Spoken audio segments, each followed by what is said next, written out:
love it that you're doing it out of the car. It's even better when I Yeah. repeat it to make it happen on the. Yes, to make it on. It happened on wax. Just now. That's what I want. I want a whole studio now to where it looks like I'm in a car. That's kind of what I want now. You know, I'm You constantly completely running revamped around Kevin's way of doing things now. Yeah. trying to find Don't the worry. right place to do these things because there's so much noise in my life. You know, children running around, so on. And I was like, I'm just going to go into the garage for a little while. It's not And like it you have a works. dog barking. Yeah. That's not me. I know That it's is me. Kevin. Somebody's got some massive yard work going on in the background, and that's not That's code. me. Yeah, that's Kerr. I got the yard work going on Thursdays. Like the neighborhood decides that they're going to go ahead and do their lawn. They didn't get the memo that I do a show, and Kevin is live from the PetSmart studio. Now, Kevin, your setup is highly sexual, very provocative. I am You should have fully. seen the nudes we were looking at him, Yeah. of him before you got on. Oh, Yeah. bro! I mean, so much man it abounds. Well, here, And- let me pop this up because Matt, when I was actually cleaning up this picture, What do you get? You gotta preface that with something. You know, let me just whip this out. Let me just pop this up real quick for you, Matt. All right, that's the it's gonna take him a minute, Matt. He's a little old. Give him some minute. viewers just dropped quickly, but as I was cleaning up this picture, I really had to. oh yeah. I had to get really close. I had to zoom in, and I had to clean up and erase the areas around the thigh area, and I oddly got aroused and disgusted all at once. This is how arousal should be, though. It should be riveting, and you should have an equal amount of disgust or terror along Well, there was- with there your was terror. arousal. Yeah, because this is truly thrilling, a thrilling state of arousal. If it's just aroused, it's, I mean, it's Cinemax, bro. It's no good. Skinemax. But I want to say something. Can I say something? I'm so shy. And am I doing okay, Kevin? You're doing Doing fantastic. awesome. I You look sometimes beautiful. don't do well. Thank you, Kevin. I have to say something to you, and this is a massive shout out to you.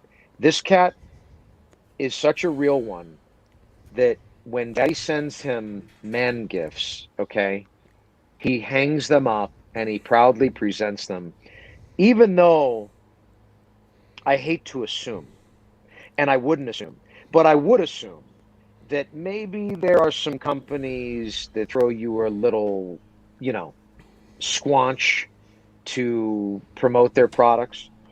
And you, as a shrewd promoter of oneself and your show, you do deals that are strategically correct for you and your show, right? Not, I don't think you step outside of the bounds of We do. I mean, everybody knows that what we do takes a lot of a lot of help from a lot of manufacturers. We appreciate the help we get, but there are certain manufacturers, and there are certain manufacturers, yourself included, and one Mr. Saka, Dunbarton Tobacco and Trust, that we absolutely refuse to take any financial anything.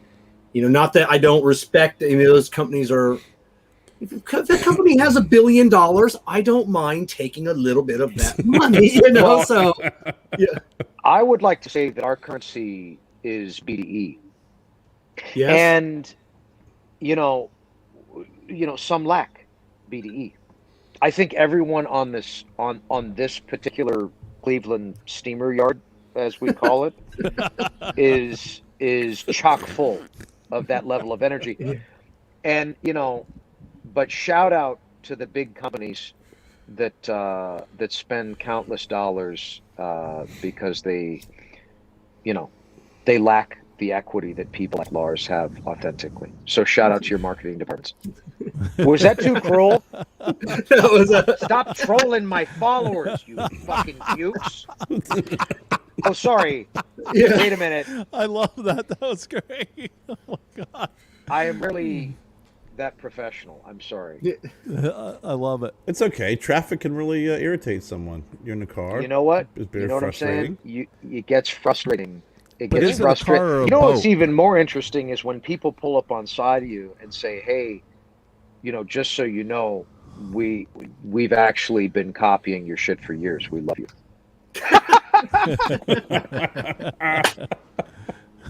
It's awesome. Just send the checks. I don't understand. I checked my mailbox today. It's not there. It's weird. I get mine electronically, so yeah, no Nice. check. Maybe there's a digit out of place for me. Yeah, except there are some companies, and I'm waiting on a check from one. It's like, hey, can we send you a check? And I go, what, I guess. I mean, I sent you an invoice with a clickable link. Click it. You don't have to print it and send me a check. Click it. No, because that would actually happen instantaneously. Yeah, it's weird. Yeah. We've gone down the Hershey Highway of Destruction. Yes. It's With a check, it's automatic net 60. Has anyone noticed how much ass eating is going on these days? And why are we like proud? Like I have a feeling that it's always been going on, like since the beginning of time. We're not doing anything now that they didn't do in the Roman times. But in the Roman times, you didn't pull out a papyrus and write it down. I like ass, and then send it out amongst the masses. They have the scroll. Yeah, sure but we have wet wipes now, so it's a lot easier. Oh yeah, I forgot about wet wipe. Yeah. I do. Okay, look, I'm not saying that ass eating wasn't a thing. Okay, it's always been a thing. But what I'm saying is that it, at least in my belief, it was a bit more. At one point, it was for the slightly more adventurous, and now it's like the Tuesday evening at the soup plantation is ass eating. It's like super. It's almost like, hey, kiss my mouth, and now. Also, yeah. Does that make sense? It does. It's far more standard fare. It's like But anything goes nowadays. Look at so you posted a picture, Kerr, of me naked in front of this sign. So how many years ago? How many years ago in the cigar industry? Where that wasn't accepted, like I would have been ostracized from the community. People would have questioned my sexuality, and I'm not. Well, this is probably just 5 years ago. Well, probably 5 years ago, I could have posted that. Baby, you got to remember, 40 years ago, I was already putting nudity on my bands. Yeah. I was rolling around to that, So, but yes, you had to go into a store. A brick and mortar, and to see Lars Teton's naked. Yes. Now, as my nephew was over here a couple weeks ago helping me assemble some products, he said he opened up his Instagram and he was scared. He goes, Kevin, I do not like to open my Instagram and be scared. And I go, well, Peyton, you are a man now. That's what life is. It's scary. There's no safe place on Instagram. I was so enamored by your efforts and your support. I can't. They don't even make the words to express how grateful I am for you, and also how aroused I am by you on a regular basis. This. Look at this sign. You can't. It's go big or go home. Like what am I gonna do with like a small sign? Like, oh, okay, that's cool. Maybe a topless photo. But a giant sign like this, anything less than what I did would have been spitting in your face. That would have been I disappreciated the effort you sent. I'm glad you thought out the whole process of the small sign, topless, big sign. I mean, it was well thought out, Kevin. Yes. Oh God, it was so thoughtfully composed, provocative, tasteful. Like Bush was concealed a bit, right? Yeah. I mean, from what I understand, you did some airbrushing in the more critical regions, sir. Or photoshopping, as you called it. But I mean, I was, crisply erect for days after that. Yeah. I did. What's up, Kartik Shaw just hopped on. I did. Shit! How you doing? I did airbrush a couple of abs for Kevin. Yes, nice. I appreciate that. Abs are overrated now. Abs are just that's dad bods, baby. Dad bods are in, and. I don't know if they're in. Well, I'll tell you No, what. it's- I have a pretty sexy intro that I think everyone's going to appreciate. So we're going to be back with Matt, Kevin, and Lars in about 28 seconds. This one's for you, Kevin.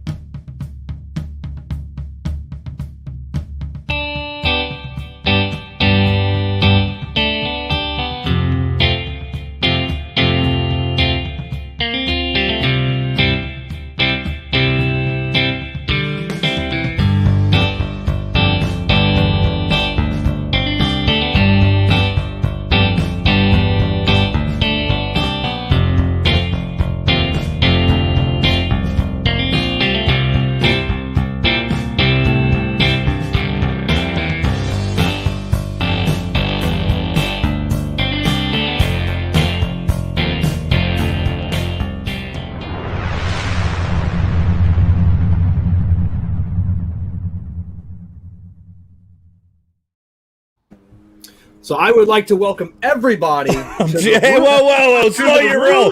The room 101. Hold on, wait. All right, he That forgets. was a sexy intro. That was a It's- sexy No, it's intro. that was The power Very of sexy. muting. The power of muting. Hola, brothers and sisters, Leaf, and welcome to Stogie Road Diaries. Kerr here. I have Kevin. I got Lars, and I got a very special guest, the sexual Tyrannosaurus Rex, the man, the myth, the legend, Matt Booth.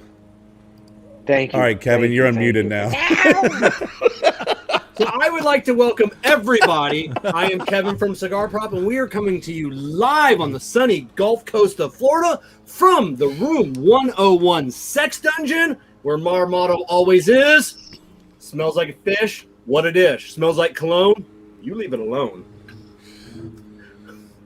I'll spray some brood on my lady's biscuits, though. I'm gonna tell you right now. Some brute. Oh, that's a Brute. ooh, you got a powerful lady. When you splash out Group by Fabergé. you got a powerful lady. I splash it on my neck and I cry. That's my neck. Yeah. yeah. That's my Oh, yeah. neck. You know, you splashing that anywhere on your lady, and that's a powerful lady. That's a Yes, that was a very she's special powerful. intro. Oh, man. So, Yes, Kardik, what's up? good old Kardik Kardik. Shaw. Kardik's about Say 45 something minutes away provocative. from me. Yes, Kardik is a very a devout supporter of Room 101 Yeah. and attractive man. I love Kardik. He's got a great shop. His shop's about 40 minutes away from me, from where I'm in South Carolina. So I love traveling. I love when I'm traveling up in that area, stopping by Kardik, because he does have one of the biggest and most robust humidors here in South Carolina. And plus, he's an extremely great guy. He's a good egg. Agreed. So how did this menagerie of greatness come to be? You know, because Lars says, I want you to be on the show. And then I get this intro from Kevin, sexgodcigarprop.com. And I'm like, wait a second. And it's all happening simultaneously.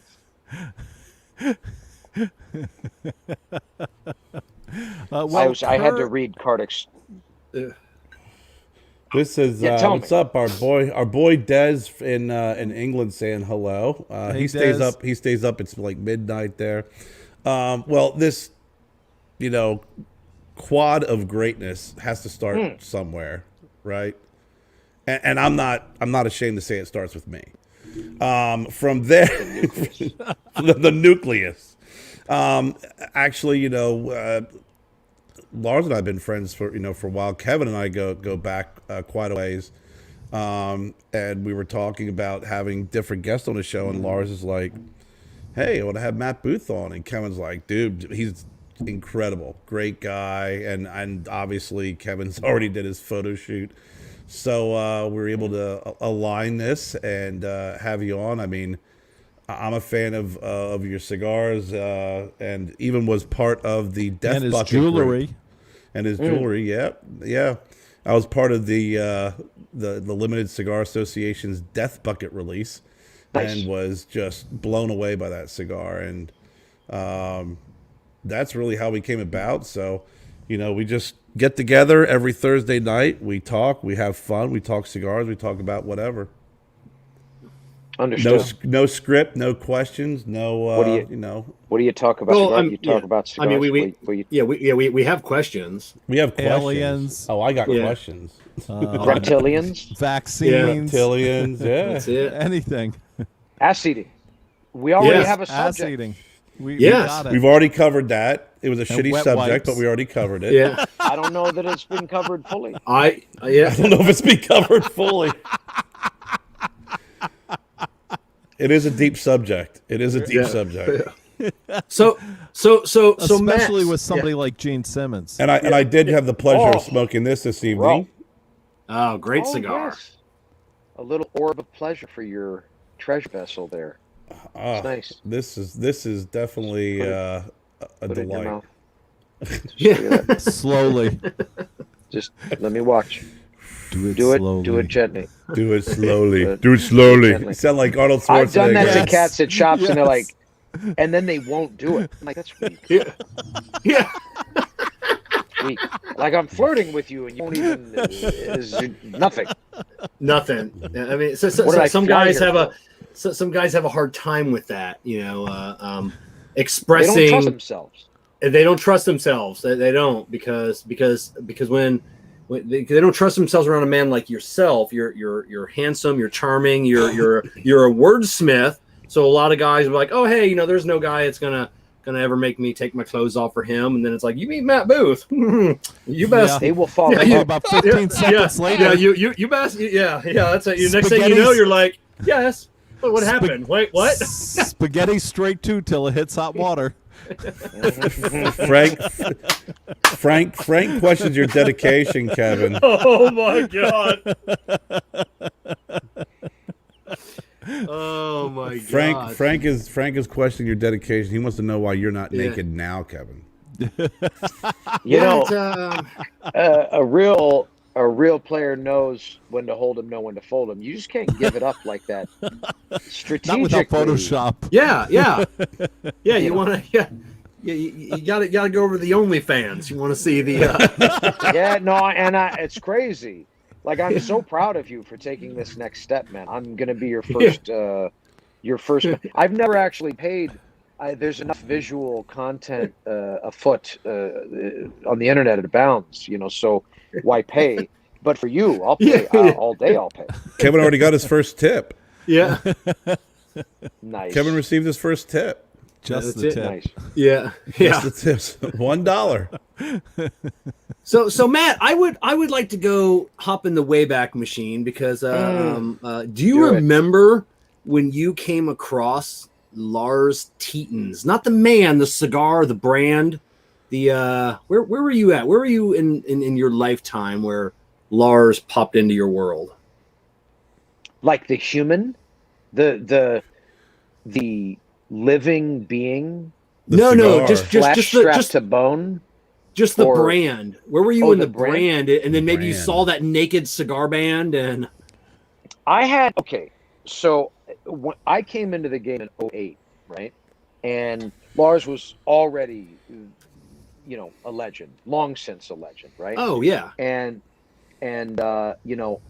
I had seen one or two little lingering products here there, but I had a very unique introduction to the man's products because I had a supporter of mine that was one of the first solely boutique shops, I think, in the country, in Granada Hills. It was called the Cigar Lounge. Crazy, I know Yeah. the name, but in the Cigar Lounge, one entire wall of this gentleman's humidor was Tetons. And this is like he's come with the SCP. I see all Oh these my God, fine- the SCPs. the SCP, dog. Down I cow chiefed one pimping, down. baby. I chiefed one down at gentleman's shop very pleasurably. And so I was literally introduced, and I consider that the real introduction, right, to his products, because it was all of them at once. It was as if I was in a showroom of Tetons. And this is a very unique opportunity. And you know, So what's that's when funny this was is like 12, 11, 12, something like that. I just smoked an SCP that a friend of mine, when he was out at this this guy who owns a cigar store. I'm not supposed to mention where it is, but he brought him back to his house where he had a secret stash of my sticks going back 35, 40 years. So he brought out like some 35-year-old SCPs. Didn't even have a band yet. Bro. And in a bag, no band. It was one of the best. I smoked it with him. In fact, I put a little bit on live on Facebook. It was so good. 35 years old. It was incredible. I was really happy about that, especially because I rolled every one of those individually myself. Was that during the White Boy Cigar era? Wait, Lars, was that during the White Boy Cigar era? No, that was even that. The White Boy Cigar was a little bit before that. Gotcha. So that was like the first year.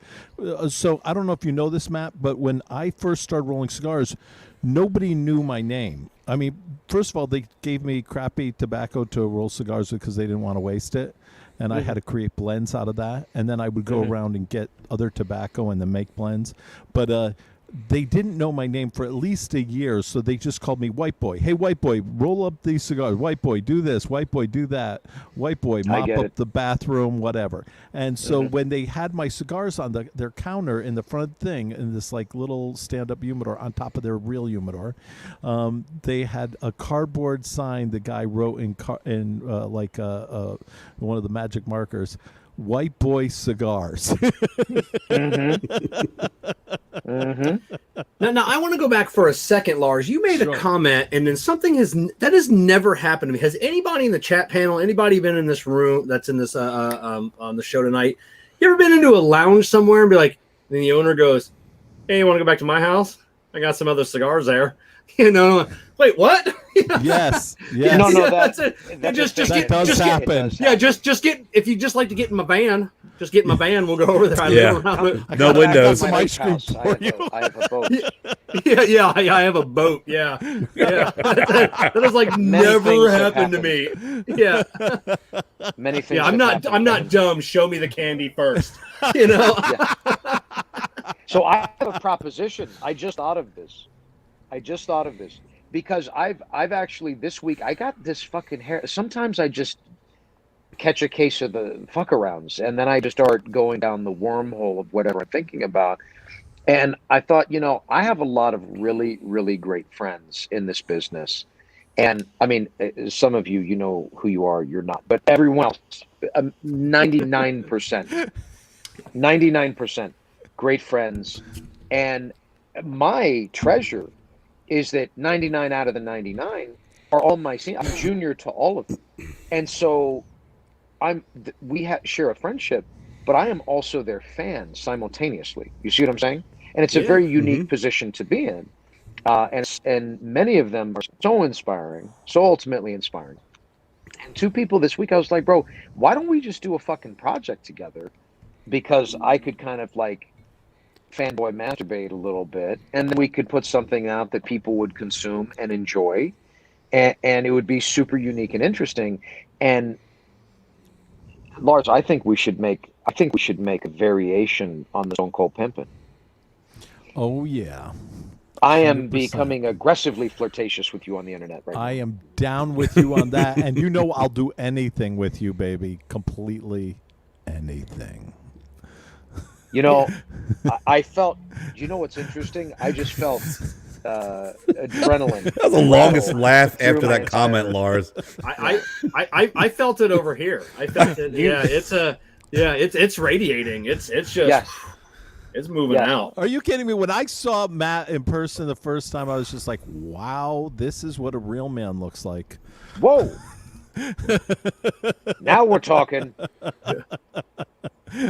But I also, as an artist, I saw his work and I was just amazed by,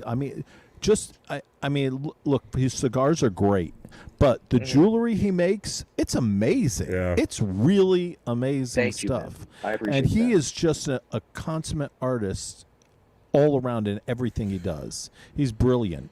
He's just one of those real artists, real genius Wasting guys. myself. He's amazing. Yeah. This is too much. No, this I is love too it. kind. It's true. But I mean, please continue. But it's too much. It is. It is. Some artists, they'll end up smoking some Fuka. Yes. Some artists are like fat and old like me, but then you have the artists who are sexy and gorgeous and like Kevin. hot, like you. As soon as you said that, Kevin shifted to a closer camera. Yes. Yes. That was almost time. He's got the second cat. All of a sudden. Wow. Yes. Well, thank you, Lars. Thank you. It's, Jesus. oh, wait a minute. He's not talking about me. No. Oh, my bad. No. That's all right, Kev. Kev, we need you closer. It just, there you go. There we go. Yeah. Love it. Matt, That's you said awesome. something that's pretty. It resonates. As you said, that you're friends with people that you're also fans of their products, and 100%. I've grown to be really good friends with Lars, and I tell the story. I remember being introduced to his cigar in 1997 in a small cigar shop in Harrisburg, Pennsylvania, and I remembered smoking that cigar, and it just stood out. And then here I am, decades later, co-hosting a show with him, and we're friends. I mean, Really it's, good one. it's amazing. It really is, because I am a fan of his products. I'm a fan of his Leatherworks. He's done some seasoning for us as well. Another person in their own rights, much like you, where when they direct their creative juices into a project, it's going to be a winner. I try to put all of my creative liquids into everything that I do, deeply inside. Oh, I can't wait to come to California. There's no hesitation there. Good God! I feel like I'm like commenting on a race. I just feel like I'm sitting up in a booth. It's like, and there's Lars with a zinger. There's Matt with a sexual innuendo, and there's Kevin trying to get closer to the camera. Man, I got to take some lessons from Kevin. Man, his entire setup, bro. Lighting. It's so profile. badass, right? Yeah, my shit's like a I'm like a walking yard sale.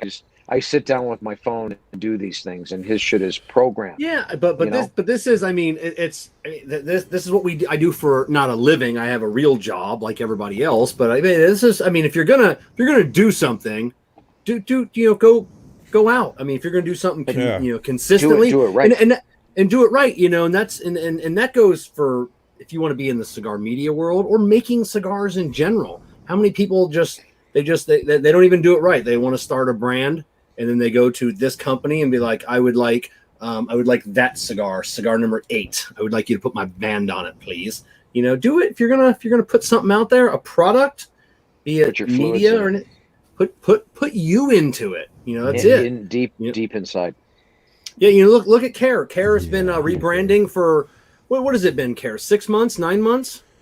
It's probably been a good 6 months with switching factories and working through blends, and But you could have just switched factories in a week, been back up and running, and nobody would have been the wiser. And we had some offers, and some stuff, but I mean, we didn't want to do that. I mean, Kerr wants quality. Kerr, that's one of the things I really love about his cigars is he really wants quality all the time, consistency, deliciousness. And then do you guys feel that and I've seen a real resurgence of that in probably the last 2 years, not just in the cigar world anymore. It's everybody is wanting quality. We're getting sick and tired of buying something 3 times, 4 times. We've learned, my refrigerator or whatever, my wireless earbuds. There's no more $30 wireless earbuds. You go out and you spend $300 on a good set of earbuds, and then they just last you, and that's it. And that's just everything. We've seen this great resurgence in people wanting quality, and it's really in the cigar world. It's been great. People just want that quality, and those like Room 101 is shining. Yeah, quality and construction and everything. I mean, that's all a part of that. 100%. There's really never been a better time to be a cigar smoker, man. I mean, it's True. consistently better and better product year after year after year. I mean, we're crushing in terms of. I mean, to go out and find an amazing cigar is the standard at this point. I mean, look, man, different strokes, different folks. But you could argue that in terms of consistency in manufacturing, um, and overall quality, man. I mean, we've never had a better selection of premium cigars at our disposal Which forces you to be on your as A smokers. game, right? It Well, forces everybody to be on their A game because there's so many options and quality that if you're not, you'll go to the wayside. well, you have to be on your A game, but A game isn't enough.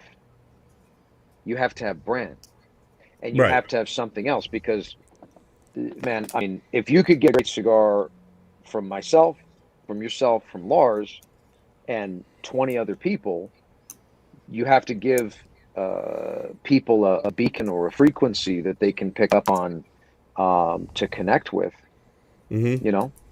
because Yeah, they're going to consume you.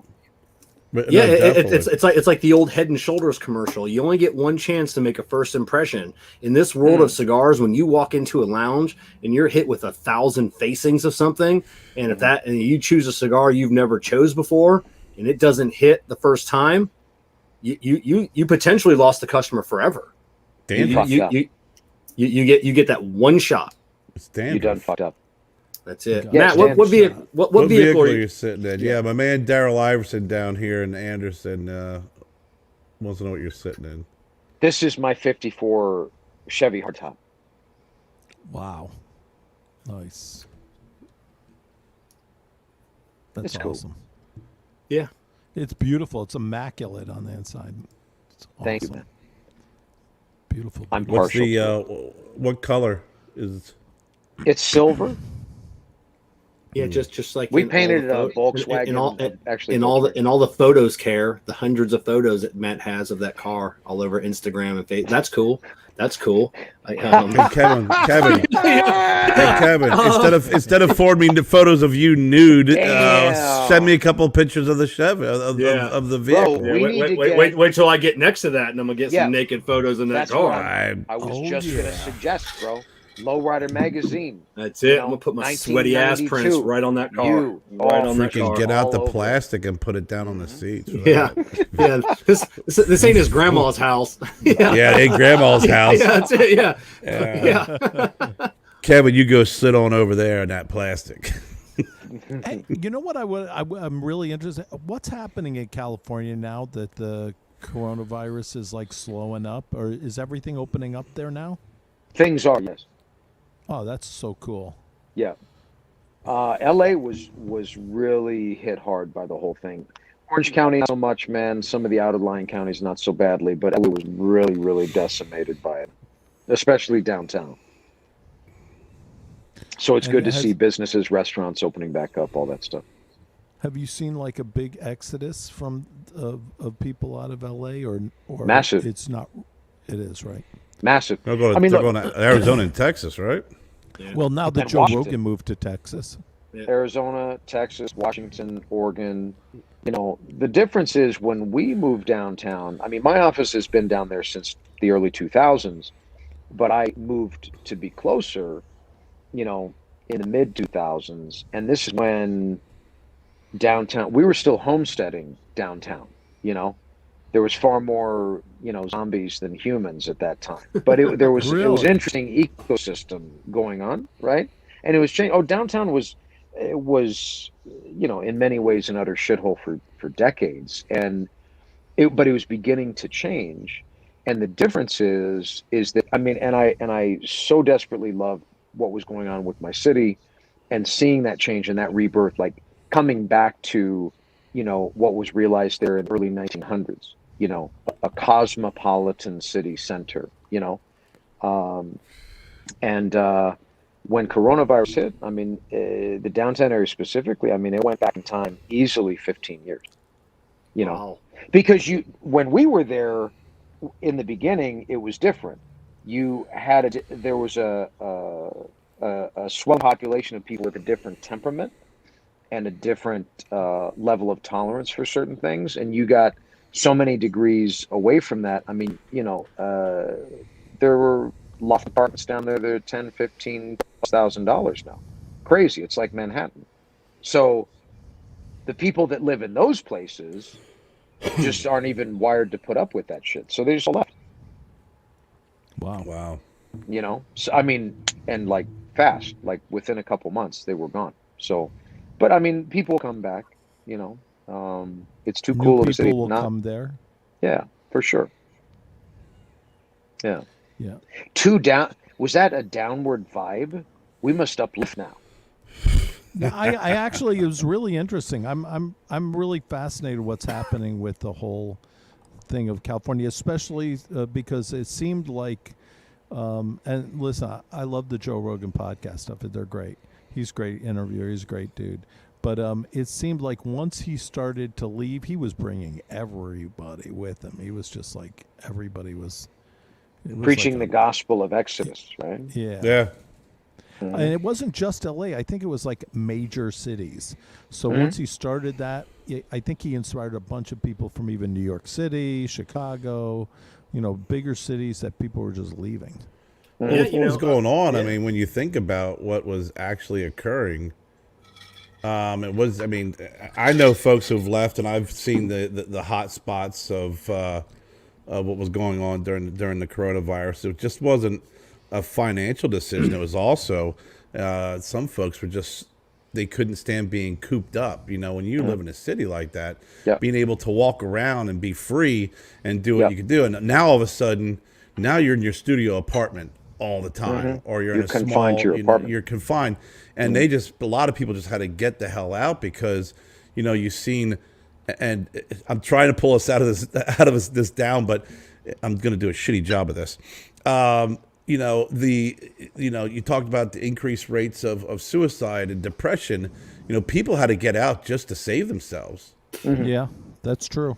That is true. I mean, they're saying that the state of California actually reported an actual decrease in its population for the first time in the state's history, because I just read that. Yeah, more people go there every year because it's fucking amazing.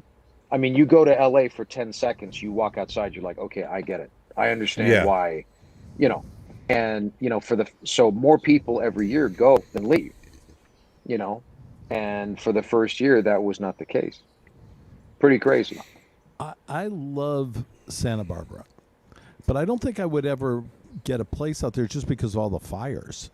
But I love Santa Barbara. I think that area is just awesome. And Santa Monica, Shutters on the Beach, love it. It was very fun.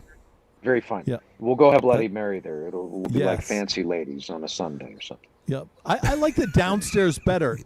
So do I. Yeah. I'm glad you jumped on that, Kevin. I was letting that simmer for a little bit. Yeah. Arnold Schwarzenegger used to put me up over there at the Shotzi's when he had Shotzi's over at Shutters on the Beach. Lars, I'm gonna put you in the basement. Yeah, and that was it was pretty much, that was some fun times over there. That was good times. No doubt. I love that area.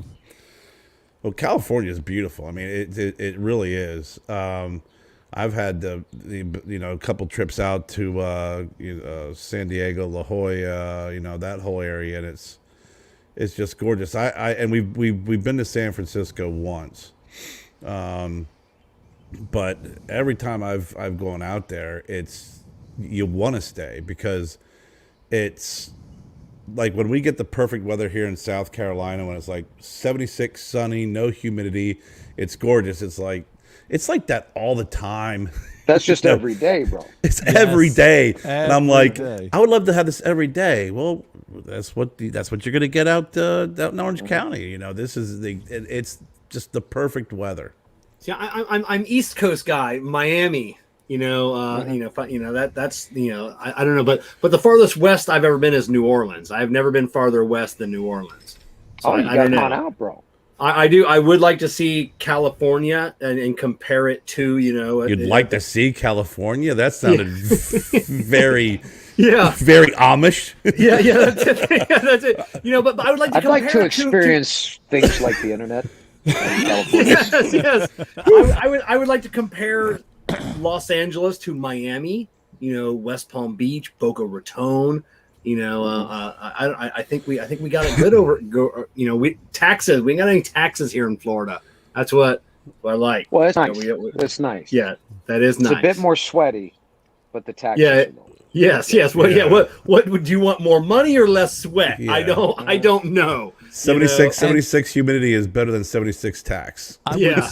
There, 100. the ceviche is really delicious in Miami, but I gotta say, Shutters on the Beach downstairs, that cafe room has awesome ceviche. We'll get you the I get ceviche. 2 orders of that every time I go there.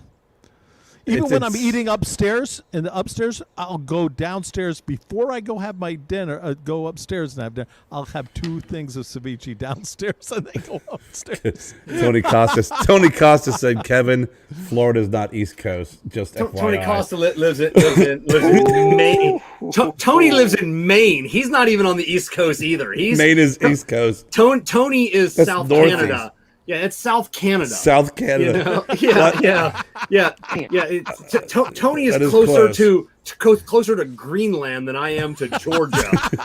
So yeah. That is pretty true, Kevin. Yeah. that is true. But I will tell you, coming from living in Pennsylvania and having those high taxes and the cold, the snow, when I moved down south, and the taxes are less, the weather's better. I mean, it's just so much. Like you said, Kevin, it's when you go from Taxylvania, where they have state tax, they have federal tax, they got local tax, they got municipal tax, they have HOA. I mean, everybody's, if you take a shit, they're going to tax you for it. And then you get to shovel 3 feet of snow all the time. Coming down here and just having lower taxes and better weather was just incredible. It really is. But I think that in LA it's pretty high taxes. Well, yeah, that's what when you come from the East Coast and you go to California, you're like, man, I love this place. This is gorgeous. We should move here. Let's say, how much is it for? Okay, I'm gonna go back home because holy crap! I mean, how much is my cousin about 5 years ago? Him and his wife. Executives for like Bank of America, Wells Fargo, whatever. They got transferred out to right outside Los Angeles somewhere. I'm not sure. But yeah, he came from a little town in Ohio of about 35,000 people, and then just rolling up like the Beverly Hillbillies in right outside Los Angeles. And he said it was an eye opener. He said it was shocking. Now he does love it out there. He goes, he does miss the Midwest hospitality. He misses, please, thank you, sir and ma'am. Those are the things that he misses most from his little town in Ohio. Well, he can go back and get that. Yeah. True story. One thing I love about Santa Barbara that you can count on 100% is the In-N-Out Burger in Santa Barbara at about 1:32 in the morning. You have the hottest girls there. Guaranteed. It's awesome. Lars is a predator. But he also centers it around snackology. He's like, I'd like a burger. Where could I pray? That's it. Yes, I would like to pick up a young lady, but I also would like a snack. The burger. A burger. Yes. And the name is In-N-Out. In-N-Out Burger. It all ties together. Hey, now. Situational, situational. Yeah. Now, Lars In-N-Out Tetons. I love that. And you know what I'm talking about. You can't look for girls on an empty stomach, bro. 2 in the morning. You know what's going on there in Santa Barbara. In and out. It's awesome. They have posters of Lars, actually. It's interesting. Wanted. Do not accept a check from this man. Have you seen this man? Yeah. Do not accept gifts from this man. Yeah. No ice cream. No ice cream. Please report to the authorities if you do spot this man or if he approaches you. True story. Oh, So Matt, when is the COVID locks coming off? I'm keeping it, bro. Are you keeping it? Yeah, dude, man. I love your hair. You shouldn't cut it. It looks beautiful. great. You got man. such a goddamn symmetrical head. To be covering it up with locks. You know, man, I've never had long hair until this point in my life, and I said, "Fuck, I'm just going to go for it. I'm going to see what it looks like." And I rather favor it. I dig it. I mean, I'm not saying it doesn't look bad. It looks sexy as fuck. Yeah. Here we go. Yeah. Lars, you gotta push that microphone away a little bit, buddy. I was gonna say, I mean, how loud was that on Lars' end where it came through the mic, transmitted through the universe? I moved a little closer. You've got aliens that heard that. Hold on for a second, guys. No, I'm sorry. The long guy heard that. Outside cut long.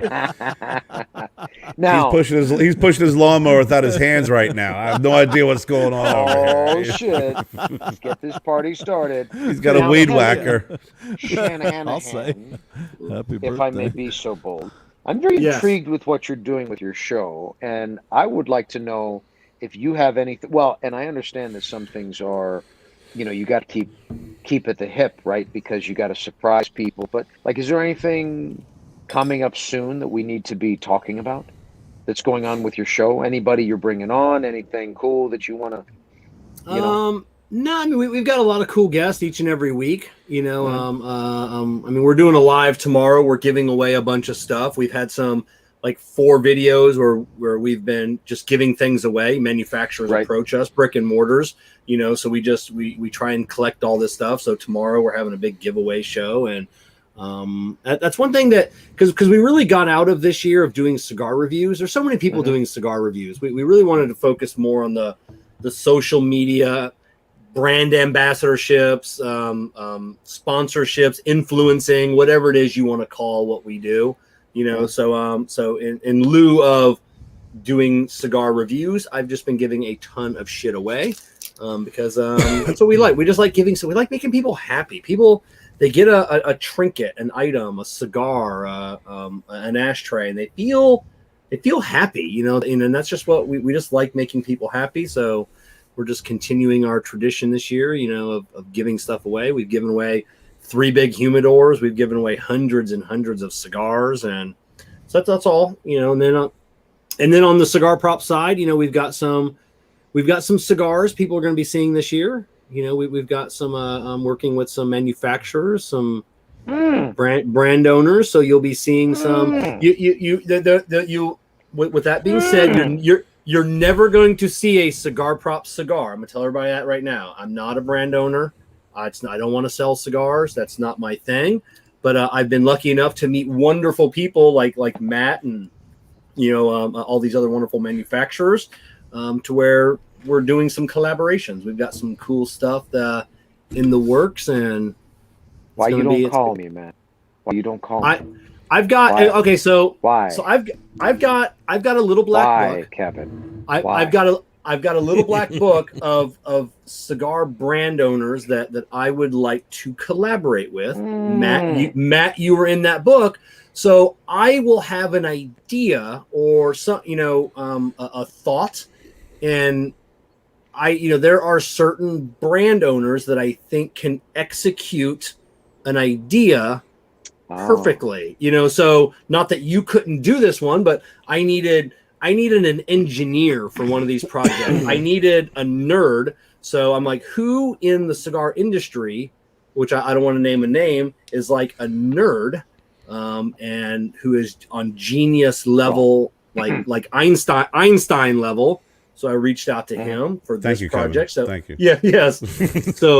So we do have some projects. I got Matt Booth. I'm trying to figure out you are tough, sir. You are tough to what can I do? What can I, what can I bring to the table with Matt Booth? That is your downside, Matt. You are on such a level to where how can I do something that would make you shine even more? And then same thing. The picture you posted on Instagram, create a sticker out of that. I mean, I'm done.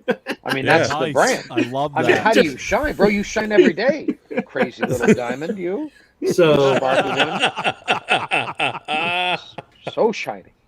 That was awesome. so True. yes. So yes. Now he's thinking. Now the little hamster wheel's turning. No. This is when Lars and I do the SEP BDE collaboration. Oh yeah. That's BDE. awesome idea. Mm-hmm. That is awesome. And then somehow you do something with that. I don't know. Yeah. You know what I'm talking about. Yes. That voodoo that you do, Shanahan. So yeah, so Shanahan. we've got. It's going to be a good year for us, I think. Yeah, So, man. No, I'm stoked, man. I'm, I obviously like. I consider you a friend, but I'm also a fan of what you're doing. You are, dude. Anybody could stick the camera in front of their face, man. But there are certain intangible elements that you cannot teach. That you just got to have it. You either have it or you don't. And you, my friend, you've got it, and you are building something off of that energy, man. And it's very cool to watch. So I'm enjoying the ride. Thank you very much, and for our co-hosts here, Lars and Kerr, like you said, there's lots of people that every day just turn on a camera, be it on Instagram, Facebook, YouTube, and they don't have that je ne sais quoi, that little bit, but you Can't spell Cigar that. props. Yeah, cigar. But yeah, it definitely takes it takes someone unique to do something like this. And Lars is, Lars started it all. I love course. this thing. That's great. You have to be psychologically unhinged. Enjoy You cigars. do. I'm there. You just called me. You Yep, do. You have to be a little unhinged, and you can't be afraid of what people think about you, and that's what prevents a lot of people from doing great things. I take those photos, and every time I post one, I get 50 messages, private messages, like I couldn't. How did you do that? I couldn't do it, and I'm Awesome. like, yeah, you have to do it. I mean, but it's second. If that's something like that's not second nature to you, you'll never do it. It just has man. to. Yeah. And that has to be authentic in every way, shape, and form. Because if you have even the slightest odor of less than full bore authenticity when you try to pull something off like that, it's just going to be really fucking uncomfortable. Right. For everybody, Yep. You execute with grace. Well, it's like the first photo I did with just holding up the sign in front of just my, and then so Jessica came home and then she saw the picture. She goes, you weren't naked behind that sign, were you? I go, yes, I was. And she goes, but why? Why didn't you just wear shorts? Nobody would have known. I go, I would have known. I go, Matt would have known. It's like I would have sensed it. Yeah, that's it. I said, you got to have that little bit of, people can see a little bit of fear in my eye, like, I don't know how this is going to go, but if I was wearing shorts, maybe I'd have been more relaxed, and people were like, maybe he wasn't naked. But I wasn't surprised when I saw the picture, because I've known you for a while. Yeah. And when you posted it, it made me laugh because it's you. And Matt Arlen, God, I love Matt. He's up at the Ned Cigars in Newtown, Pennsylvania. It's being yourself, and there's so many folks I think who get on the camera, get in front of the camera, and they're not themselves. They're a character. And then when you meet them outside of the show, they're someone completely different. And that was one thing I did when I started the show years ago. Just be yourself. Get on. You should feel comfortable talking to. If the little eyeball reads 3 people or 300 people, you should still feel as comfortable as ever. And talk about what you want to talk about instead of feel like you have to have an agenda and you have to have a plan. I mean, the conversations and the interviews or whatever you want to call it are a journey. And Kevin's another guy who I've been friends with for a while, and I'm a fan of as well. I watch his show. I support his show and support his products. And I've always the one thing that really was a huge turning point was, he had made some personalized stuff for me, and then I lost my brother last June, my older brother. Oh, no, man. And my birthday came up, and it was just a down time, and I'm sitting here on my headset at work, and I look up, and there's a 6'2" macho man standing in my garage. And it's Kevin. He drove up from Florida to spend a birthday with me. Yeah, Nice, I stopped at the church parking lot down the street from Kerr's house. I got out. I put on a Randy Macho Man Savage costume. They chased him down the street with holy water. Bandana. I got out of my car in his driveway and just went full bore. And that was 1 day or 2 days after I got T-boned in a car accident, totaled my car. I'm all jacked up, but I still drove to South Carolina because my friend needed just some cheering up. And Did you have a pair of Oakley blades? No. It came with some. I have them in there. It's like some cheesy 80s. You know, with the sticker. The sunglasses that actually had they look like shutters that are partially closed and not real sunglasses. Yeah. But you know that at that moment I was like, oh man, what do you want to do? You want to go here? He's like, dude, I don't want to go to cigar shops. I don't want to visit anybody. I just want to hang out with you. And we just hung out the whole time. You know, we went on live. We hang we hang around. We had some beers,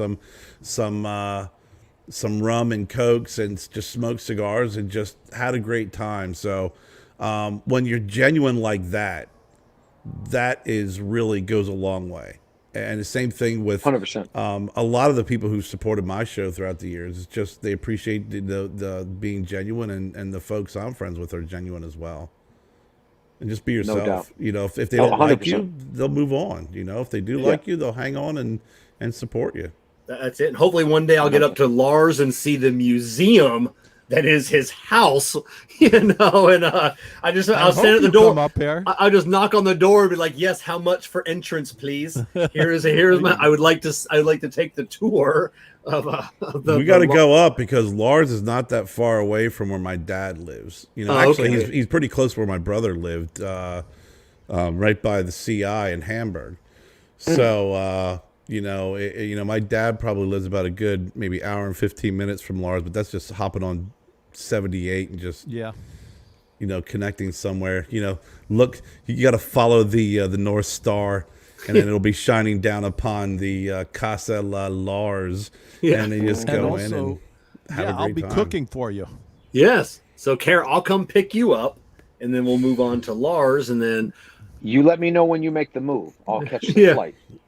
Awesome. Yes. And hopefully one day I can get out and see your studio, Matt. That's how I want to see the the jewelry, the everything else, and just You're always you can see because you can see my digits are empty. My digits are empty. Your digits must be adorned. Yes.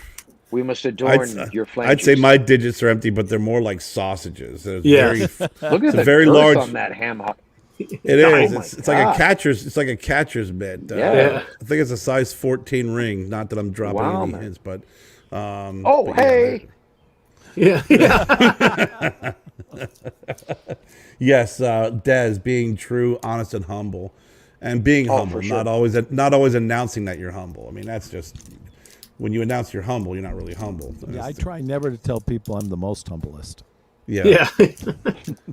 I'm so humble. Let me tell you how humble I am. Yeah. I'm so humble.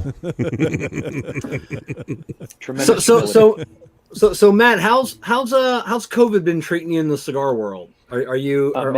I've been finding that a lot. You know, everybody has been up. Everybody's been sales have been up across the board. Look, man. I mean, from a business perspective, with our brand, now you got to remember when 2008 hit. I was just beginning to walk through, try to cross the threshold of the cigar industry, right? Yeah. But I was coming from my core business that, all of my customers had gone out of business. All of them. Wow. Yeah. Wow. And my private clients that I had a stable of private clients that every month, we'd have 3, 5, like super cool custom commissions going on, super intimate, but super rad. And just it all flatlined, and it really didn't make me break stride because I was already moving into another space, and seemingly in this space there was no recession. People were still consuming, but I will tell you this: I have not seen people consume in this fashion since before 2008 across all of our categories. I think that and in this business specifically, we're experiencing a boom for the first time Yeah. since the 90s, man. But the main difference, right, is the boom in the 90s was all driven by sensationalism, and this boom is driven by consumption, an escalated level of consumption, So what brought on the consumption? Well, man, I think that very simply, when people lost their access to standard fare in terms of entertainment, like they're eating out or going out in the town regimen, right?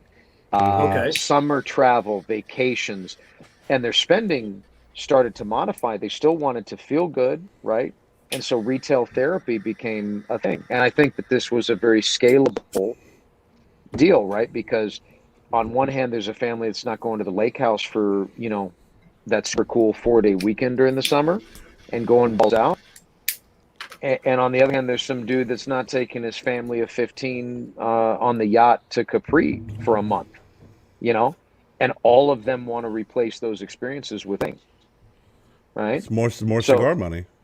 More cigar money. And this tethers into, wait, you're here, Kevin. That's you? That's Kevin. Okay. That's him. So what you were saying is that people more and more and more care for and seek out true craft, true quality, right? So this is doubling down on we're gonna up our consumption, but of the good shit. And so this completely plays into our favor, man. At least in the craft segment of the market, right? Mm-hmm. Yeah, and one thing that I've seen that maybe doesn't help you out per se. I mean, it doesn't. People are hunting out. They're finding out about all these vintage cigars. Mm-hmm. It's like they're hearing about this Room 101. Like I'm smoking the SA right now. They're hearing about some of these older stuff and they're hunting out and they're seeking these old Room 101s, these original Sakas, these original Nick Melillo foundations. And so hopefully that's bringing them into their... Well, you have more time to do that now. Yeah. That's what you're finding is people have more time to do that. You see more work being done around the house, whether it's, better landscaping and then people are buying online. I mean, I know when things hit, I have a very small online store that I just want to introduce certain boutiques to folks that maybe they can't get anywhere else.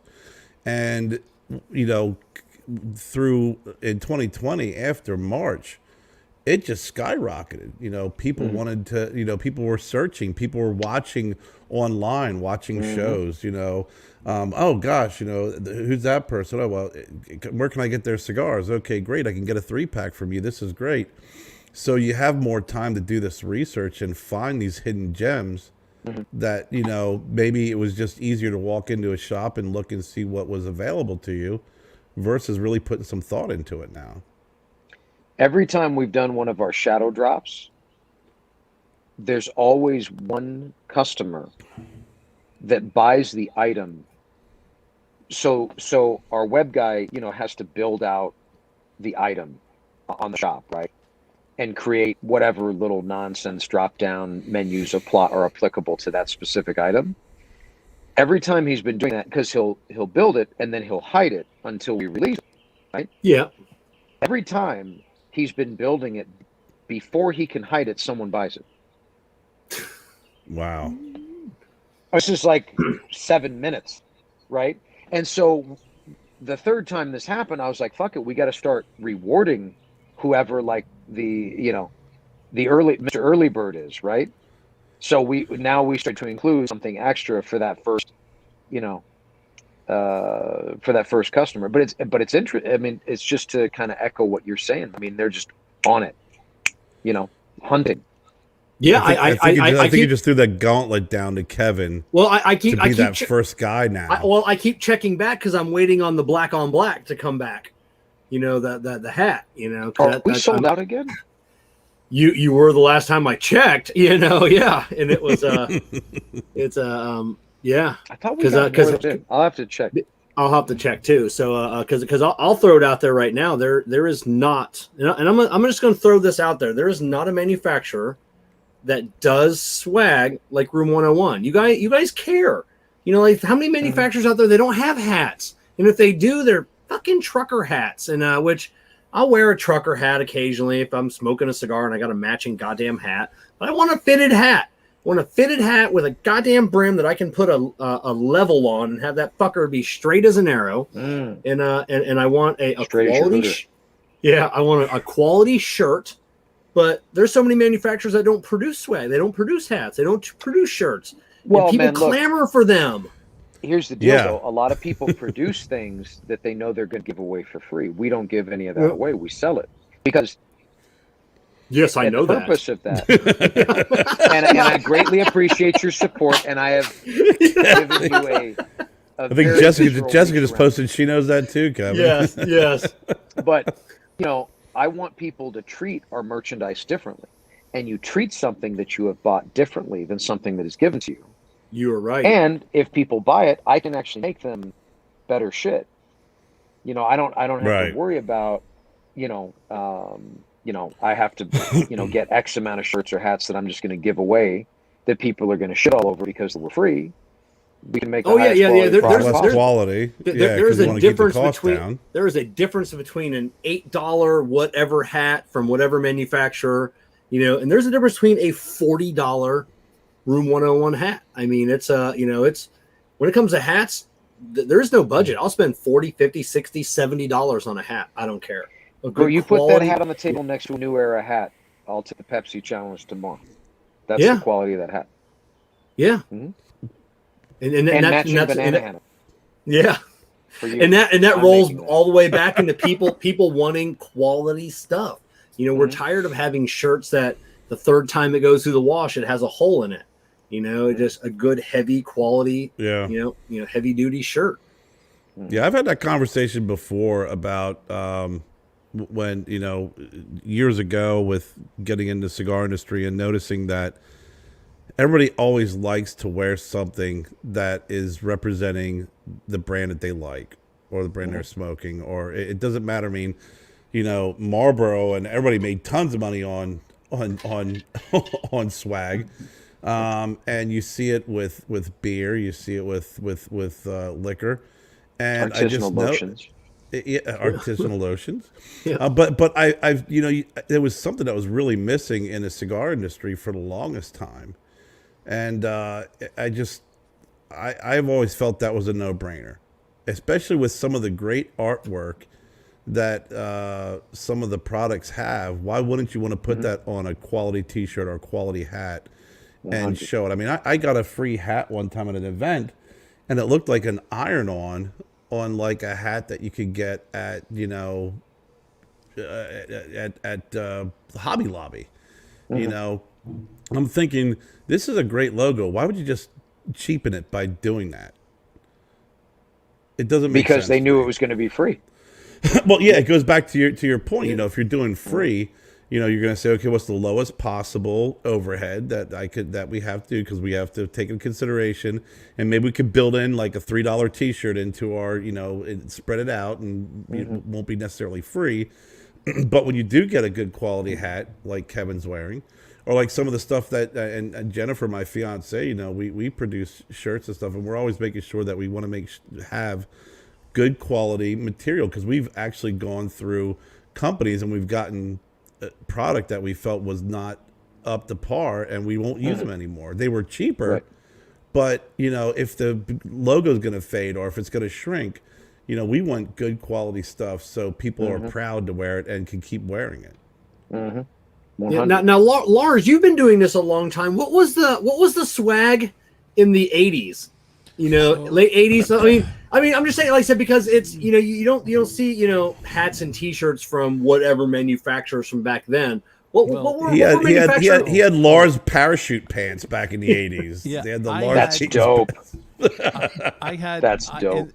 I had the first saggies ever in the marketplace. What is that?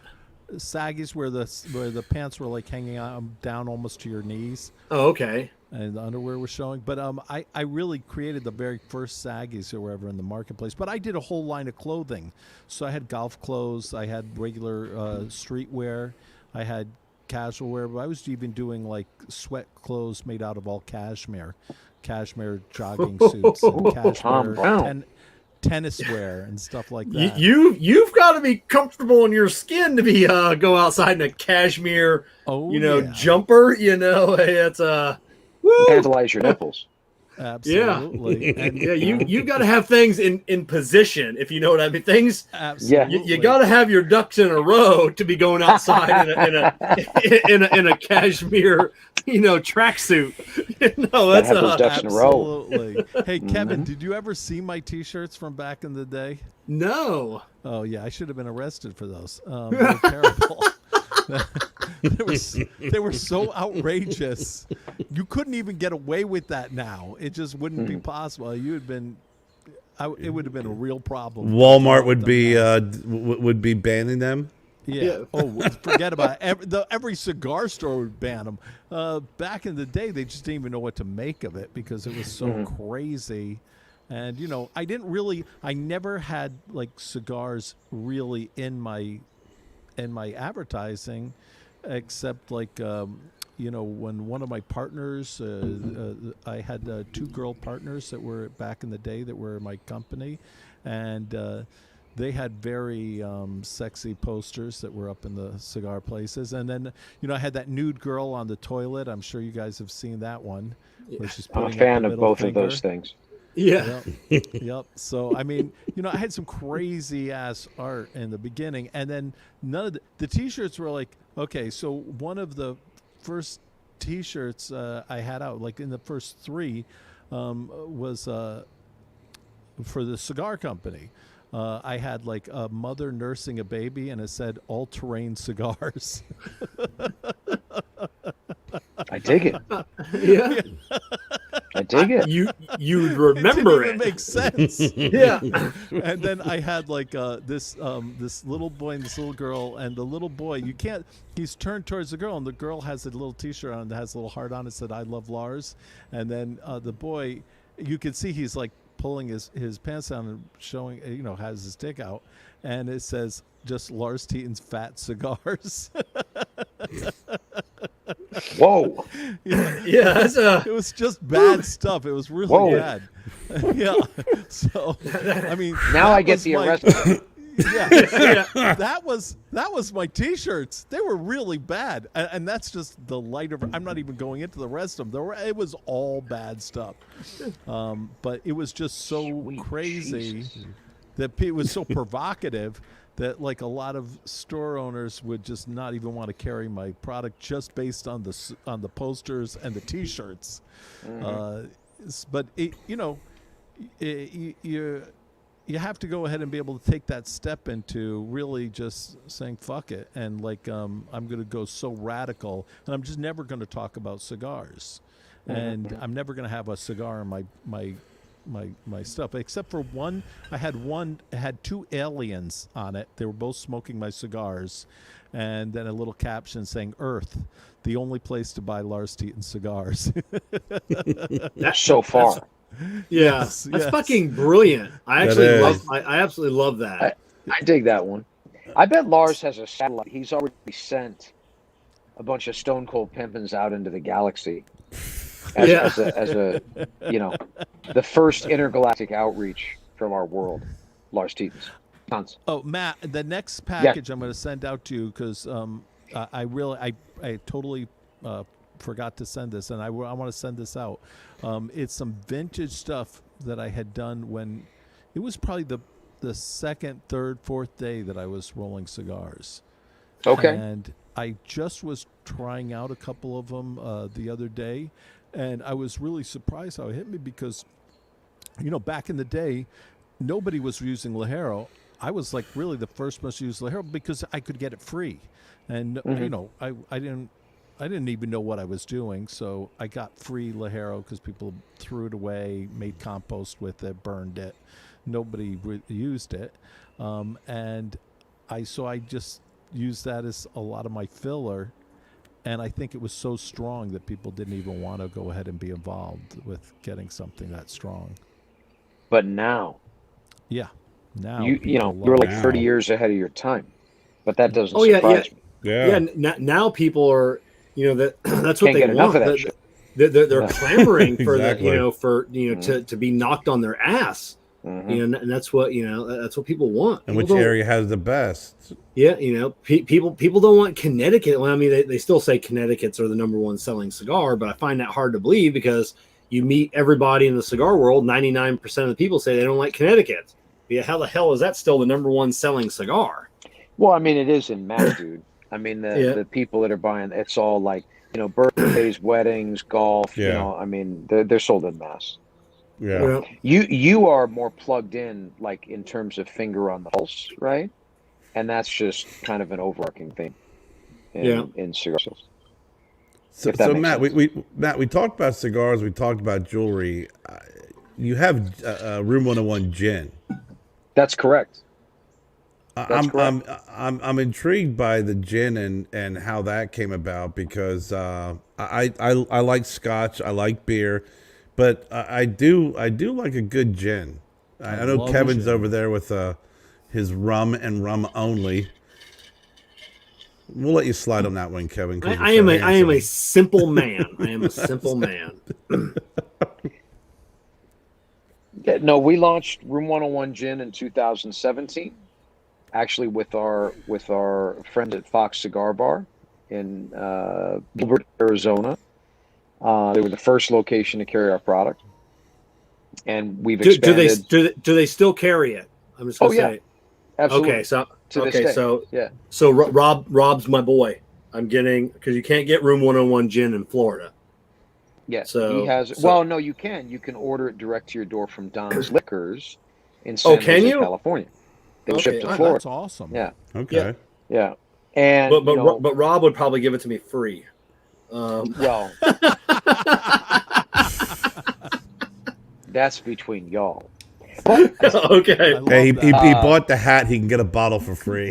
There you go. There you go. No, man, I wanted to release something that I felt was truly on brand across all categories, right? Because we're not just a cigar brand or a jewelry brand. It's a lifestyle collective. And, call me crazy for consistently having a case of the fuck arounds, but I wanted to challenge or act as an agent of provocation to tantalize people into the thought that they could accompany a cigar smoking experience with gin, which traditionally been considered to be, I think, the anti-spirit, of the cigar Right. enthusiast. Well, and it's because traditionally gin is made with an overbearing amount of juniper in its botanical mixture. This is a traditional London dry style gin. It's like when I sat love down. juniper berries like that. Oh, Well, to echo, like I never take anyone else's material. I always give credit.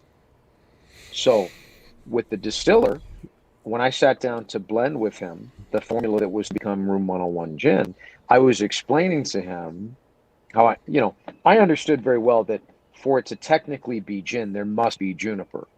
But how much is very debatable. So I said, look, if there's going to be juniper in this mixture, it must be a whisper in the distance, right? And we have to be full frontal with citrus and other elements that are clean, crisp, upbeat, non-traditional. And I said, because my experience with traditional gin, and this would be like the handle from Costco, is that it tastes like some shit I clean my floor with. Right. And he said, well, Matt, it's very simple. No one wants to be face fucked by pine cones, other than, of course, Lars. Apparently, Lars. happy birthday. Yeah. Happy birthday, Mr. President. So, and then we set forth to blend what was to become Room 101 Gin, man. It's really cool. I hope you get a chance to try it. And Yeah, slowly definitely. but surely and methodically, we continue to enter new states and open new markets. We just opened Texas. It's available in North Carolina by special order. Served proudly at a good deal of the cigar bars in North Carolina, as well as some other bars, restaurants, etc. Available in Hawaii, California, Arizona. So we're getting there. Now, is that something you want to expand outside of gin? Because I love the whole concept of taking a spirit, like you said, that was kind of the anti pairing, if you will, and introduce it and change the whole thought process behind that. Mm-hmm. But do you have any other interest outside of other spirits outside of gin? I mean, I'm actually really far more interested in evolving and further developing our gin offering. Seasonal variations, limited editions, other blends. I would fuck with a tequila. I would, if the correct opportunity presented itself, I would never, I always operate with an open back door, Kevin, if you know what I'm saying. I'll be right Yeah. back. You know what I mean? Trap door is open for business. Now, for someone that doesn't like, I'm not a spirit drinker to where I like it on the rocks or sipping. I'm not a bourbon, scotch, tequila, sipping gin. How would I prepare your gin, in a mixed fashion? Right, and I will tell you, sir, that it is very delightful, neat. But yes, I'm gonna try that now. Neat. Did you like it chilled or just room temp? I do. No, I like it chilled. But look, if you're going to mix it up, very simple. Put a really great tonic with it. Yep. Fever Tree makes some amazing flavored tonics. I mean, they're are a great additive to my accelerant. Keep it simple. There's nothing more refreshing on a summer day as a gin and tonic with just a little bit of lemon or lime, just a pinch.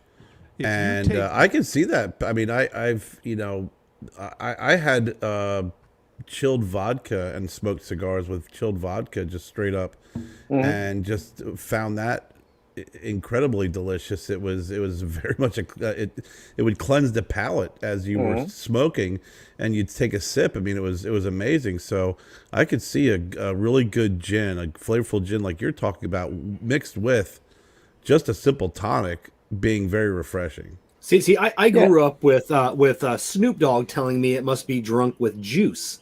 You're misdirected.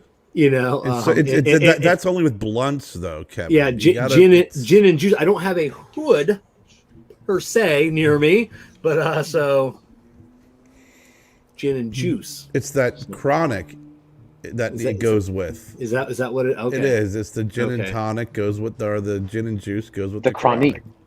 The chronic. Yeah. Okay. The chronic. And then you're fine. Okay. Yeah.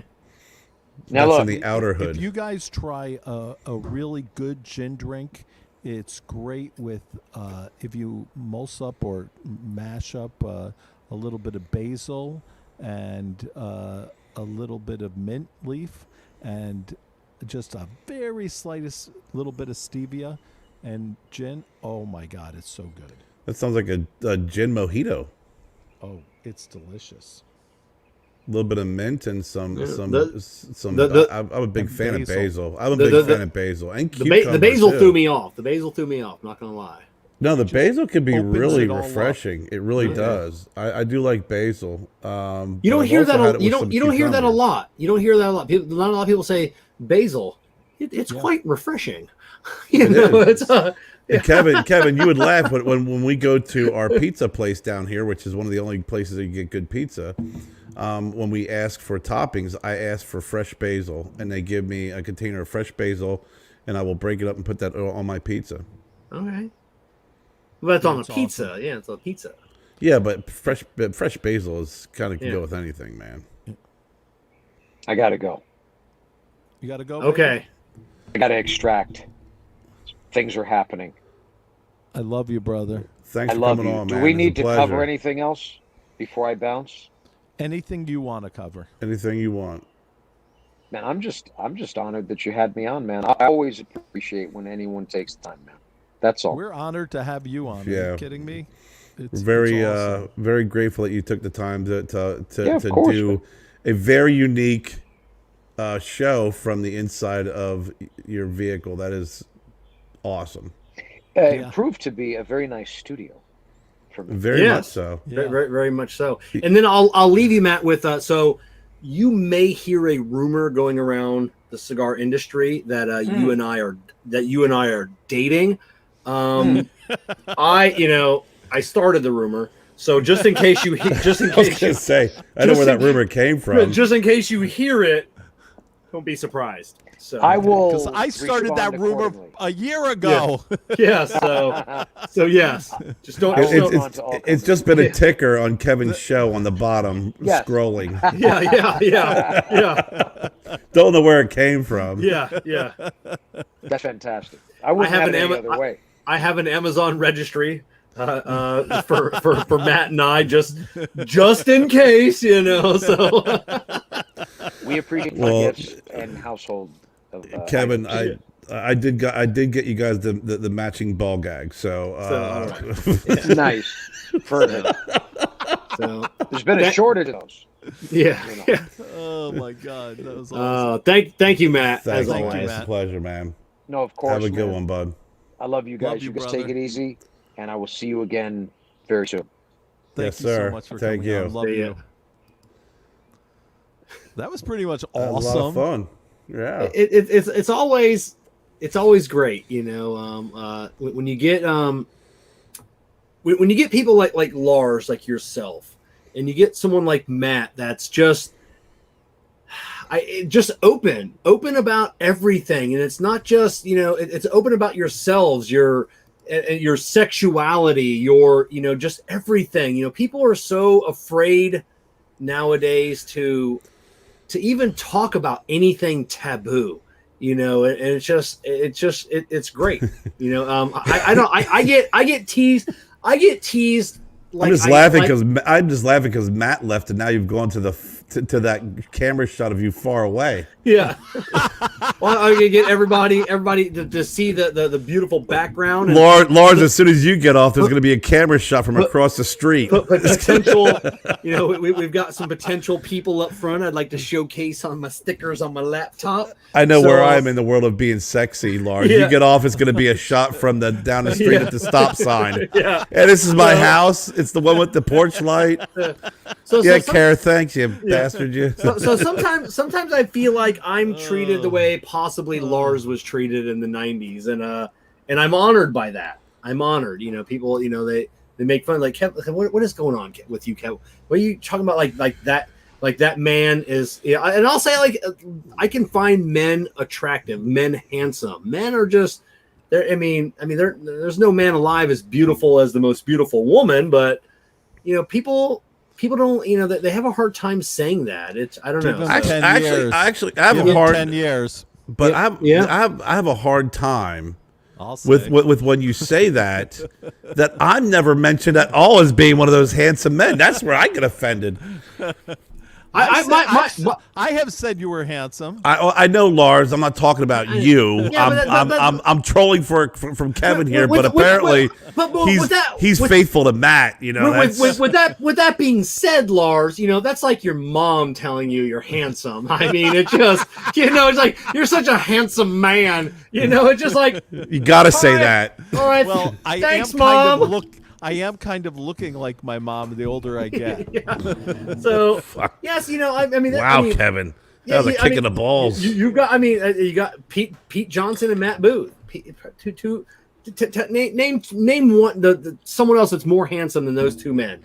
Here, I dare anybody in the chat panel. I am a little partial to myself, but yeah, I do Matt. Yeah, I go with Matt too. I ain't gonna lie. Listen, I gotta look at myself in the mirror every morning. The hair, though, the hair. I like the long hair, but I'm a short crop. It's He likes his men with short hair. Matt's but I like my women with short hair too. So I love the shaved head. I love that look. I love that. That is so awesome. It's amazing. I absolutely that is my favorite look.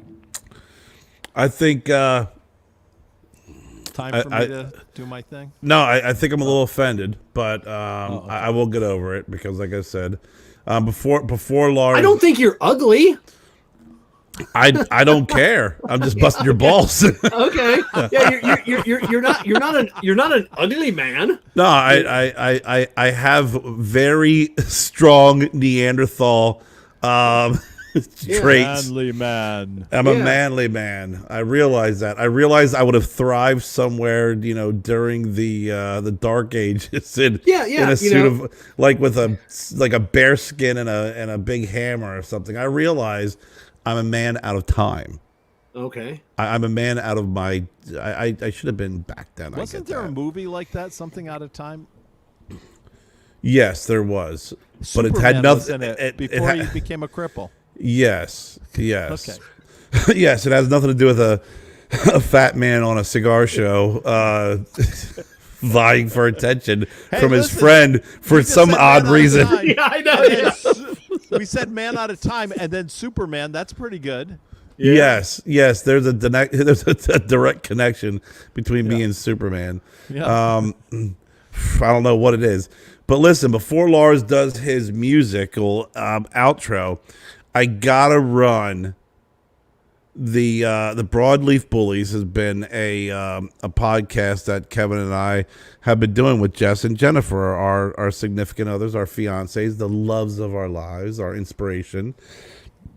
For some reason, I think Matt may be marbled into this thing in the future. I'm just saying, sorry, Jess, but it's a possibility.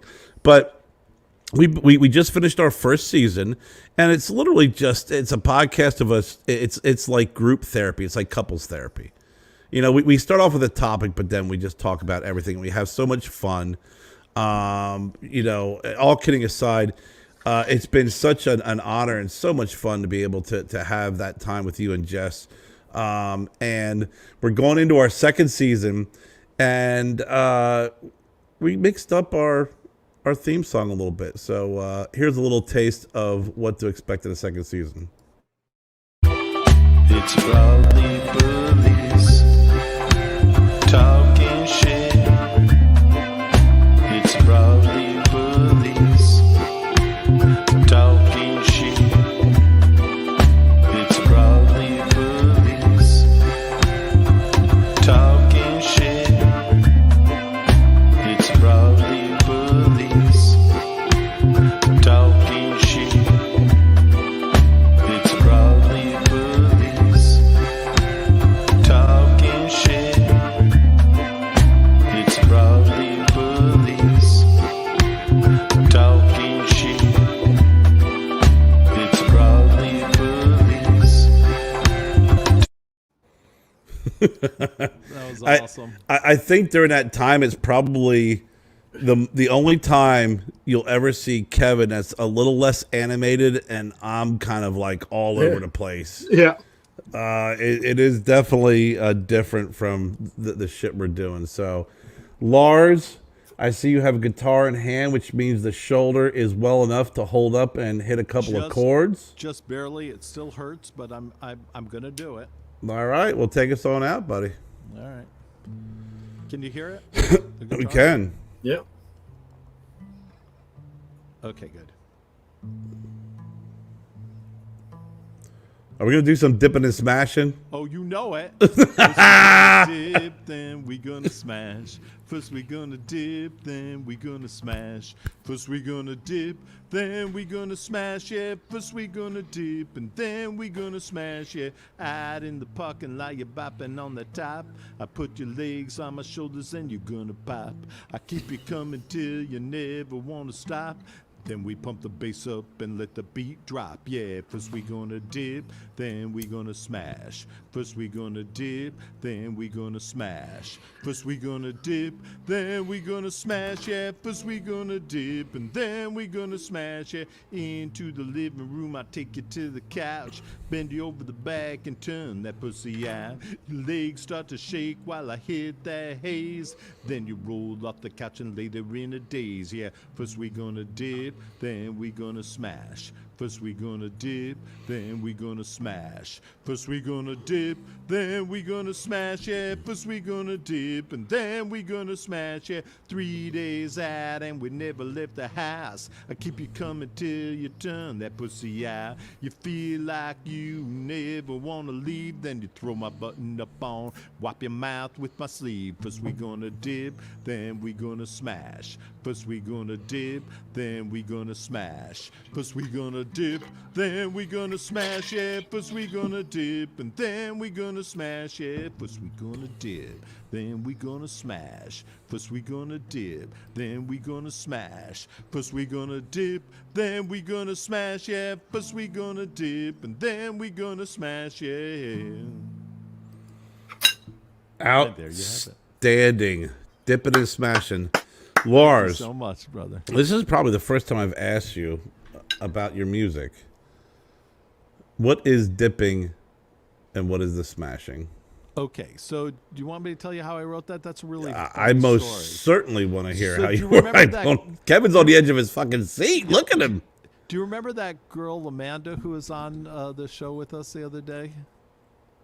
I don't even know. It was my other podcast. I'm so stupid. Oh, the girl in the background? Yes, Yeah. Amanda. So we were out shopping at Wegmans. That's like a kind of Northeast thing. Yeah, we know Wegmans. I know. At least I know Wegmans. Yep.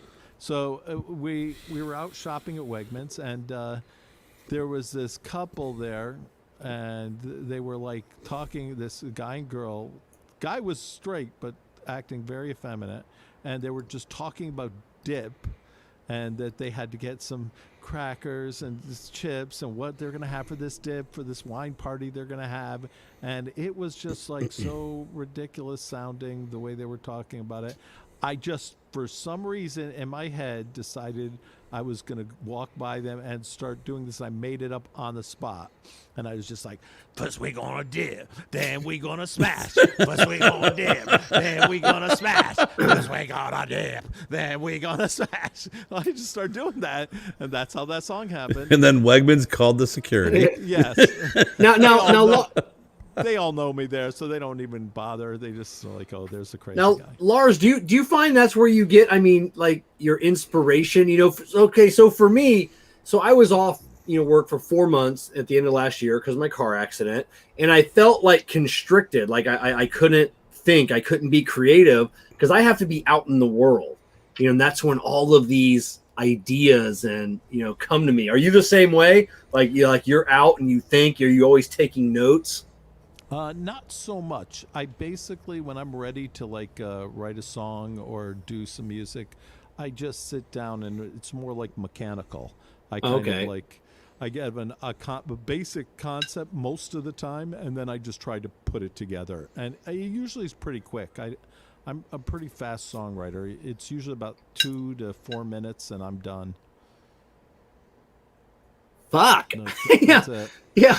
I'll fast stew. as I I'll can stew on write. an idea for a month, and he bangs it out in 4 minutes. Yeah, it's pretty quick. That's funny. Yeah. With artwork, though, it's a little different. With my art pieces that I'm selling, usually I'll spend months, sometimes even a year or two, just trying to figure it out, do research, and think about what I want to do, how I want to do it, and the concept behind it. Yeah, I'm that way with some of my steampunk art. Like I said, I don't think there's a project that I've ever done that didn't take me a year. Just gathering components, setting them, thinking about them. Even when you're working on something else, you're always got that one in your eye. So yeah. So art, I can see that it takes a long time sometimes. Absolutely. Yeah, absolutely. Well, this was an awesome show, man. That was a lot of fun. I really loved it. I had a Kevin, blast. I Yeah. love that picture of you. That was so great. Freaking hilarious, That was man. the best. That was the Yeah, best. it was great. And Kev, I appreciate you taking the time to hop on tonight. I know with Matt being on, it didn't take much prodding to get Well, you to join us, but Not from you the know- front.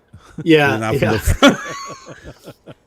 I always There have will a be bla- there will be some potential prodding in the future, though. I always have will be a blood. blast with you and Lars because it's I don't because you can be, I can be myself. I don't know if that makes sense. Yes. There aren't a lot of shows, people, I'll be a guest on the show and we want Kevin from Cigar Prop to come on and do an interview or come on the show, but you guys want Kevin Shahan, Yes. to come on the show. And that's why I have a lot of fun doing this with you guys. Cause I can, just be ourselves. We're three wacky guys. Yeah. Yeah. And that's, we none of us take ourselves too seriously. You can't. You really can't. can't. No. You really can't. Lars and I actually, when we started talking, I was doing my show, by myself stuff, and we started talking. I had him on the show, and he's like, "Man, I really like the way you do your show. It's just very natural. Like, it's not,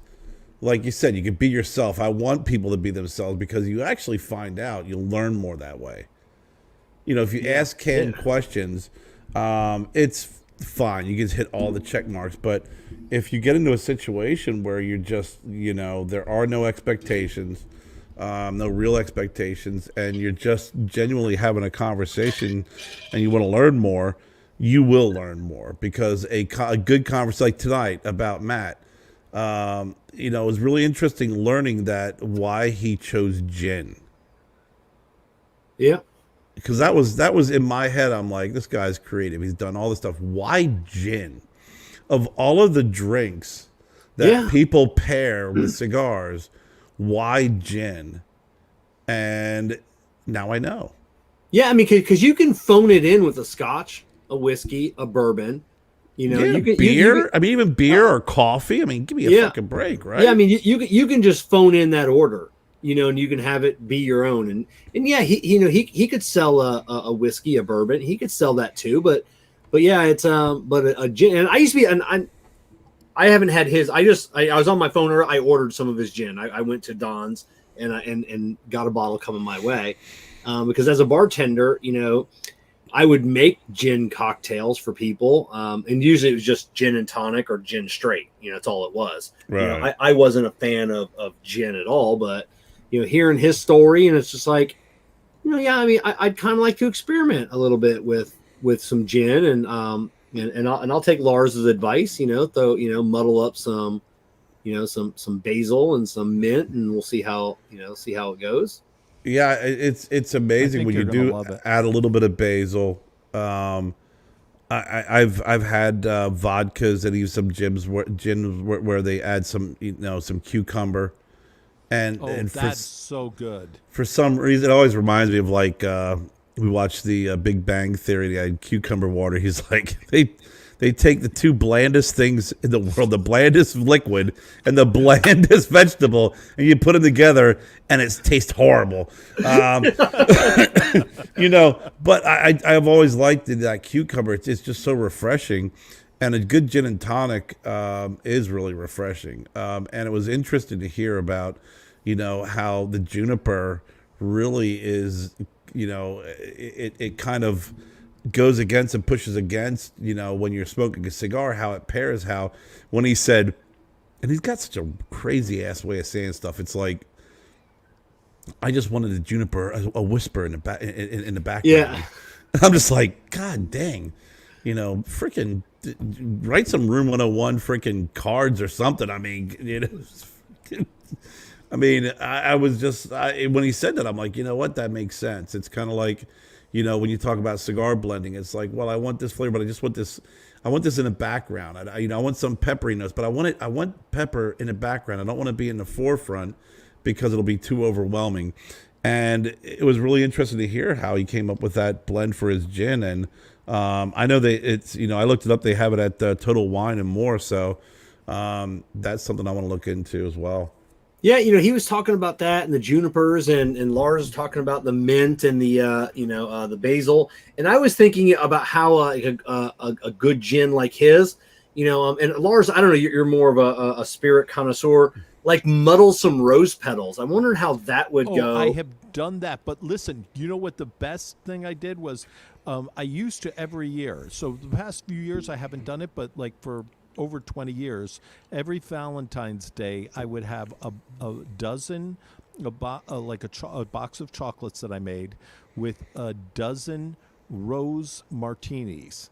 So it would be a very high-end vodka, and I'd usually use Zier vodka because it's made with juniper berries, and I love that taste. And then I'd have rose petals in it, and I would have stevia, fresh stevia, and then I would have on the outside of the chocolate, and it was encased in a chocolate, so you ate it, and it was like a shot of whiskey of vodka, and it was a rose martini that I would call it, like a dozen roses, but with vodka like that. Okay. We know what Kevin wants for Valentine's Day next Yeah, year. yeah. Yes. But so I'm glad you've experimented with the I know that they've had rose petals in other drinks, and I was wondering how that would be like as a muddled with a gin. So you think that would go well? It would go great. Absolutely. Okay. Interesting. Yeah, you would love it. And especially like, it's like a cool kind of thing for Valentine's Day. Dozen roses, dozen Yeah. rose martini chocolates. Love it. Well, listen, guys. Thanks again, man. Great I love time. you guys. It was awesome. Oh, love you guys, too. Awesome. Love you guys too. From Lars, Kevin, a cigar prop, and Kerr. Have a great night. I'm going to be going live on Saturday night or Saturday afternoon from FH Cigars. They have their grand opening this weekend, and I can't wait to see the guys at FH Cigars. They're great dudes. So we'll catch you on Saturday. Have a great evening. We'll see you next week.